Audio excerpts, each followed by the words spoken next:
Okay, let's dive into this explainer and completely shatter the myth that your digital privacy fatigue is some brand new problem. We hear about it constantly, right? The modern burden of living online, tracking cookies, data breaches. But honestly, the urge to hide is way more ancient and frankly, way more fascinating than the invention of the internet. You probably associate that deep, visceral need for privacy with purely modern anxieties. Managing endless passwords, locking down accounts with two-factor authentication, just desperately trying to keep hackers out. It feels like this exhausting symptom of the digital age. Or maybe it's that sudden, desperate urge to clear your browser history and scrub away your digital footprint before anyone else uses your computer. We tend to look at this exhaustion, this constant vigilance, as a uniquely 21st century burden. But here is the absolute crucial takeaway.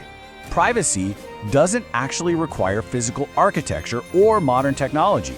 At its core, privacy is simply information or space that an individual controls while others do not. It relies entirely on the cognitive ability to conceal. It's a mental construct way before it ever becomes a physical one. So let's rapidly jump backward on the timeline to map out our ancestors' 6 million-year journey of secrets. We're going to trace this instinct from the dense jungles of prehistory all the way to early bustling cities, and you'll see exactly how this instinct was built over millennia. Section 1. 6 million years of secrets. The chimpanzee connection. The roots of privacy actually predate language itself. Primatologists have watched chimps in the wild using deliberate strategic concealment. They'll actively hide food from dominant males, or pretend to be completely uninterested in a mate when a rival is watching. It proves we didn't invent sneakiness, we just got spectacular at it over millions of years. We were literally born to keep things under wraps. Section 2. Birth of the private self, 300,000 years ago. Fast forward to the emergence of Homo sapiens, and we hit a profound new layer in our evolutionary journey, the concept of the individual self. Archaeological evidence from burials is incredibly telling here. We see careful, specific positioning, the deliberate use of ochre pigment, and decorative shell beads. These practices suggest early humans recognized an inner, spiritual life distinct from the group. The self and the private self became an inseparable package deal. Once humans developed a sense of individual identity, it triggered a massive cognitive shift. It inevitably spawned the concept of personal property, the whole idea of my things versus your things. And more importantly, it birthed the concept of a protected inner world, my thoughts versus your thoughts. For the very first time, you could possess knowledge that absolutely no one else had access to. Section 3. Stone Age Invisible Walls, Creating Space Without Doors. Now this raises a really great question. How did our ancestors manage these secrets during the Stone Age without any physical rooms or doors to hide behind? Well, for most of human history, we lived in highly mobile bands of just 20 to 50 people. Physical isolation was practically impossible. Our ancestors were eating, sleeping, and living constantly within arm's reach of one another. Everyone knew everyone else's mood, schedule, and business. It was basically the ultimate, inescapable, open concept living. To cope with this total lack of physical boundaries, they built invisible walls using strict social conventions. Anthropological studies show this meant averting eye contact when someone was performing a personal task, or intentionally ignoring someone who headed into the forest alone. Breaking these unspoken cultural rules was a serious social offense.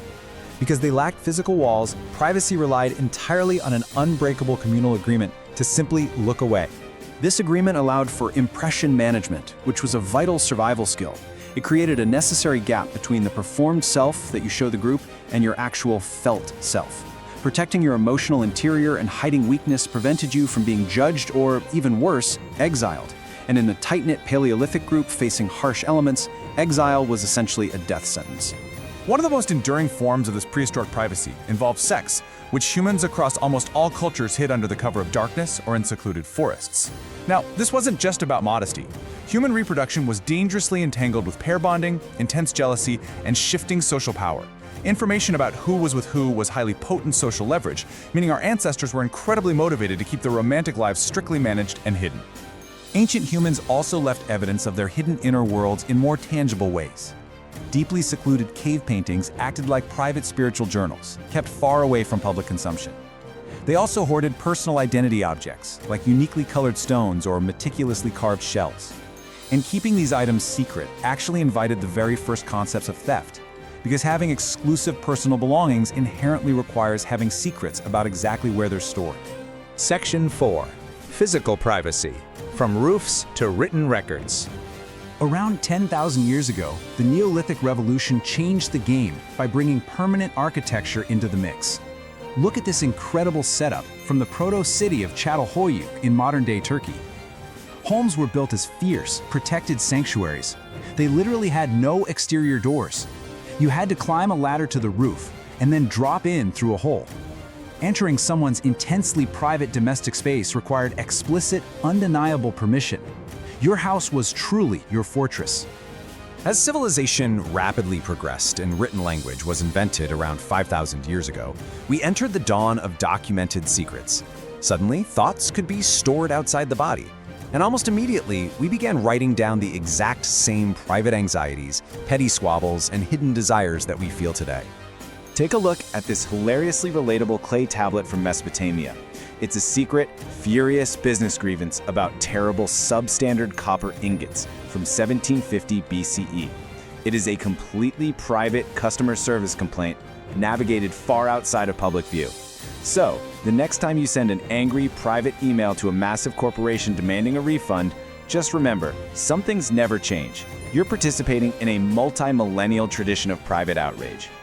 Meanwhile, ancient Egyptian workers were using limestone flakes for highly personal, completely off-the-record communications. Archaeologists have found secret love letters, wild accusations of theft, and quiet notes asking for help with embarrassing medical problems.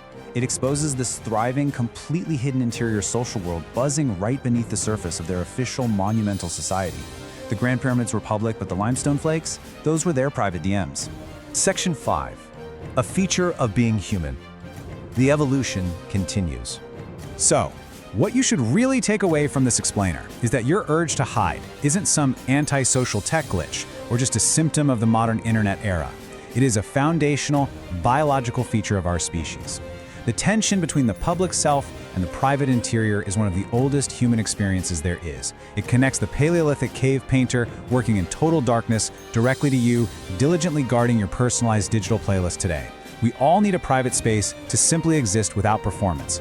You're simply the latest version of a brilliant, secretive primate who realized early on that some thoughts and spaces are yours alone to carry. Which leaves us with one pretty provocative thought to ponder. If privacy is a cognitive survival tool that has been evolving for 6 million years, what secrets are you evolving to protect tomorrow?